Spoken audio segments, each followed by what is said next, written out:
Okay, so for my next project, I'm going to try to do this Marrok helmet. Marrok? I'm not sure how to say it, but it's a cool looking helmet, so I'm going to do one.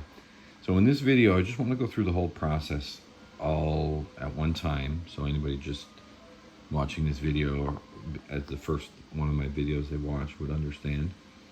And I'll just end it with the different stages of the helmet. So I'm going to use this one piece to use it for example because it's a mess here and pretty bad overall. So I'll use my process on this as well as the other pieces to the helmet, which some I already have started, some are at various stages. So we'll look at it when it's all done and hopefully I'll get to put it together. So number one, and I shouldn't even call this a step because it's common sense, right? You have to remove all your support and try to clean up your piece as much as possible. Then I usually take a piece of 80 grit sandpaper and I'll just run it over. So it only takes like a minute just to knock off any extra zits or pieces, and maybe you have to cut some things off, right? So you can grab yourself a pair of cutters and just chop off the plastic. So you just want to get your piece ready, and that's probably the same for everybody. Okay, so the process I use is I use our filler paint first, then I sand it, then I spray it with filler primer, then I repeat if necessary. So I use this kind of sandpaper. It's Norton Pro Sand, and any kind of decent sandpaper, you know, that costs a little bit more is going to work well. You want sandpaper like this that won't clog up with paint over and over and over. So if you use the cheap stuff, 10 sheets for $1 or whatever, I mean, you're going to go through it, you know, fairly quickly, right? So I use about, say for a Mandalorian helmet, for an example, I could probably do each round with one piece of this. I can sand the whole helmet with just a little cut piece off the sheet. Maybe a 1/12 of the sheet. Sometimes maybe 4 pieces, but it's good. It doesn't clog up, and you can run it till it's worn right down to the paper, right? So you want some good sandpaper. So I usually take my paint, and on the right here is how it's made and sent to people. And this one, so what I'll do is I'll take a jar and I'll take about 1/3 or 1/4 of my thick and put it in this jar, and then just add a few drops of water, stir it up a few more until I get the consistency I want, just like a thick paint. So for the first round, I can use this thinner stuff, right? Because the goal is just to get the paint to go into the layer lines.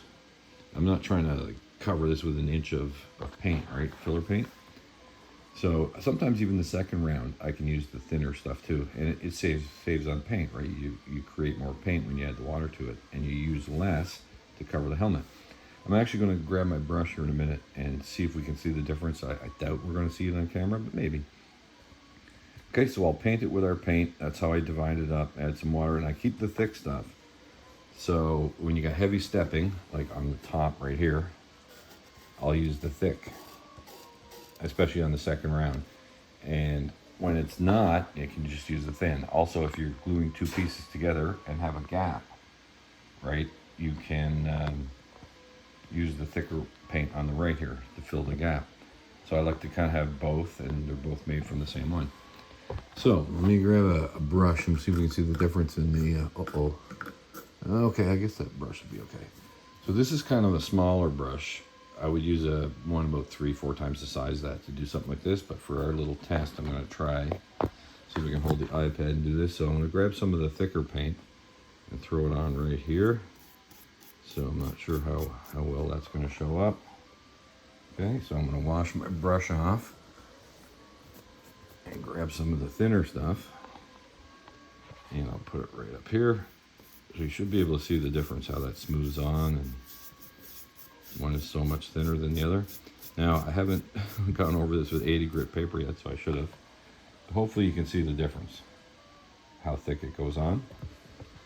So I'm going to paint all this one time, and up here on the stepping, I'll probably add a second coat when it's dry, just to cover some of those steps. And I'll sand it all, and then we'll take a look at it, and I'll go through the whole process, and we'll see each stage, sanding it, filler primer, then painting it again, then sanding it, filler primer, till this is nice and smooth and you can't tell there's any stepping or anything. All right, so I'll stop there and I'll be back when I do that part. Okay, quick update. So I painted this piece of Marrok's armor, and there's no way it's going to be one round. This is going to be 3 up top for sure. It was so bad. So I'm going to give this a quick sanding and then we'll take a look at it. I'm going to sand with a 220 grit on the first round, and every round I have to do after that I'll use 320. And I'll wrap my sandpaper around a sponge so I can get kind of equal pressure and get it nice and smooth. I can do it pretty good with my hands now, but it takes practice. But with the sponge, it's a lot easier, quicker, gives you more power, can make it flatter. So definitely recommend not using your fingers until you're very used to it. Okay, so I gave this helmet piece a quick sanding. So I'm going to take it downstairs and to the paint room and give it a coat of filler primer. And that would be considered round 1. So I painted it with filler paint, sanded it 320 grit. And now I'm going to go prime it with filler primer. And we'll see how it looks after that. And I have all the other pieces in various stages that I'm working on, but this is the one we're focusing on. So this piece has been primed now, and you can't hide anything from the primer. So it definitely shows you right up close where you need to do some work and get some little ridges on here. So I'm just going to paint that real quick, just like so. Push some paint into all the grooves, and I'll sand it and probably look at it when it's sanded and then prime it so we can see every stage. So the sanding is finished. I can see some cracks, so hopefully the filler primer will get in there, and then I'll finish that off the last round, and the top's getting better. So I'm gonna go spray this with filler primer and then we'll do round 3. Okay, so I have my piece primed, so it's looking a lot better. I believe I've done 2 rounds on it. I have about 4 projects going at once, so I can't even remember now. But I can't see it being this kind of cracky down here just after 3 rounds. So it must have been just 2. So anyway, I'm going to paint this one more time, sand it, prime it, hopefully be done. Remember, when you're priming it, don't shoot it perpendicular to the layer lines. Come in at an angle, up and down. And when I prime these, I don't sit there and coat them like, just one pass over, just get them gray, because that filler primer is expensive, right? Okay, so one more round on these and hopefully it is done. Okay, so I have my Marrok piece, and the top is much better. Looking pretty good, all nice and smooth. So this video was mainly just to go over the steps again one more time. You can see I have some lines. This is hard to sand because I have to sand this way, but I just sanded it this way for now to make it easier and quick, because I noticed that when I fit this together, I am going to have to crack fill. So you don't want to finish all your pieces, then stick them together and then have to crack fill and do more, right? You get them done up to the last kind of smoothing, then you put the helmet all together, fill the cracks, and then finish it all at once. Or you could glue the whole helmet together right at the beginning and start. But anyway, so the point was to show the process, so I showed it.